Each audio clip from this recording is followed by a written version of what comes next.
श्रावण सुरू झाला की निसर्गासोबतच आपल्या सणाचीही बरसात होते आणि या श्रावणातील एक वेगळा निसर्गाशी जोडलेला सण म्हणजे नागपंचमी। भारतीय परंपरेत नागाला अनन्यसाधारण महत्त्व आहे। भगवान शिवाच्या गळातील नाग, विष्णूची शेषशय्या, श्रीकृष्णाचे कालियामर्दन, अनंत वासुकी तक्षक या नावांमधून नाग हा केवळ साप न राहता शक्ती आणि स्थैर्याचे प्रतीक बनला आहे।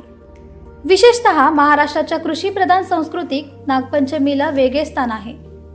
पावसाळ्यात शेतात साप दिसतात, भीती वाटत असली तरी उंदीर आणि किडे खाऊन शेतीचे रक्षण करणारा हाच साप आहे।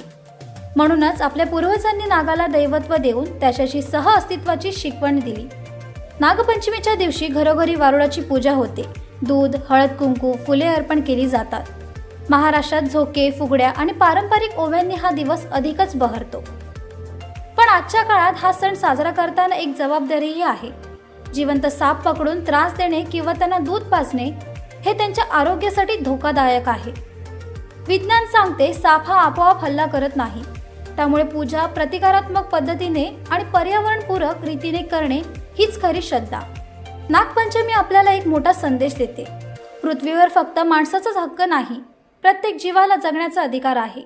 वाढते शहरीकरण आणि जैवविविधतेच्या संकटात निसर्गाशी असलेले हे नाते जपणे गरजेचे आहे। थोडक्यात नागपंचमी म्हणजे फक्त पूजेचा दिवस नाही, ही श्रद्धा आहे, लोकसंस्कृती आहे आणि निसर्ग वाचवण्याची प्रतिज्ञा आहे। नागपंचमीच्या हार्दिक शुभेच्छा। अशाच महत्त्वाच्या अपडेटसाठी कोकण संवाद न्यूज चॅनलच्या इंस्टाग्राम पेजला फॉलो करा।